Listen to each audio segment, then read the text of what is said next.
ప్రమాదం జరిగినప్పుడు క్షతగాత్రులను గోల్డెన్ అవర్లోగా ఆసుపత్రికి తరలిస్తే ప్రాణాపాయం నుంచి కాపాడవచ్చని సినీ నిర్మాత అల్లు అరవింద్ అన్నారు. నానక్రామ్గూడలోని స్టార్ హాస్పిటల్స్ లో యాక్సిడెంట్ ట్రామా రెస్పాన్స్ నెట్వర్క్ ను ఆయన ప్రారంభించారు. ఎమర్జెన్సీ సమయంలో అంబులెన్స్ కు దారి ఇవ్వాలని వాహనదారులకు సూచించారు. మనం చేసే చిన్న నిర్లక్ష్యం వల్ల ఒక నిండు ప్రాణం కోల్పోయే అవకాశం ఉందన్నారు.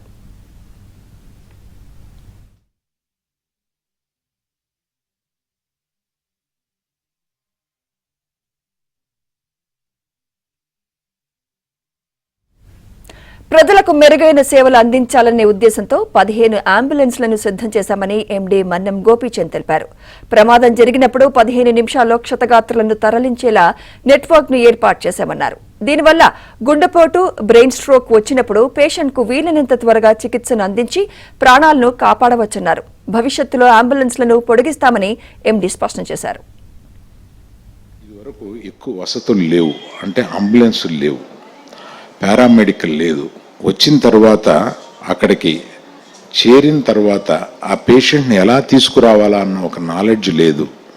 ఇటువంటి అనేకమైన వీటి వల్ల ఆ patient lot of the times బ్రతికి రావటం లేదు. సో యాక్సిడెంట్ అయిన చోటకి 15 నిమిషాలు, 12 నుంచి 15 నిమిషాల ఈ అంబులెన్స్లు వీరు ఏర్పాటు చేసిన ఈ అంబులెన్స్లు ఈ మన హైదరాబాదు చుట్టూ, హైదరాబాదు లోపల ఏర్పాటు చేసిన ఈ చైన్ ఆఫ్ అంబులెన్సెస్ ద్వారా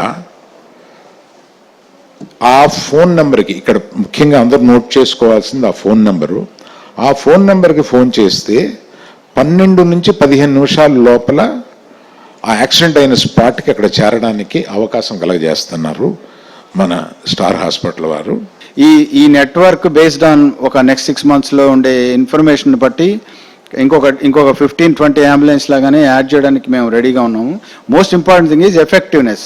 దాన్ని వాడుకోవడానికి ఈ నంబర్ని మీరు పాపులరైజ్ చేసి, వెదర్ మీకు తెలిసిన వాళ్ళ కాదా, మీరు ఆ యాక్సిడెంట్ టైంలో అక్కడ పాస్ అవుతున్నారా లేకపోతే యాక్సిడెంట్లో ఉన్నారా అని కాకుండా ఈ నంబర్ ఉన్నట్లయితే ఇమీడియట్గా ఫోన్ చేస్తే ఒకటి అంబులెన్స్ వెళ్తుంది, రెండోది దానిలో ఉండే బాగా ట్రైన్ అయిన మెడికల్ పర్సన్ ఇమీడియట్గా అసెస్ చేసి ఒక less than 1 minute ఇక్కడ ఎమర్జెన్సీ సెంటర్లో ఉండే డాక్టర్తో మాట్లాడి ఆ ఇన్ఫర్మేషన్ చెప్పి ఏమి ఇమీడియట్గా హెల్ప్ చేయాలనేది చేసుకున్నట్లయితే చాలామందికి మనం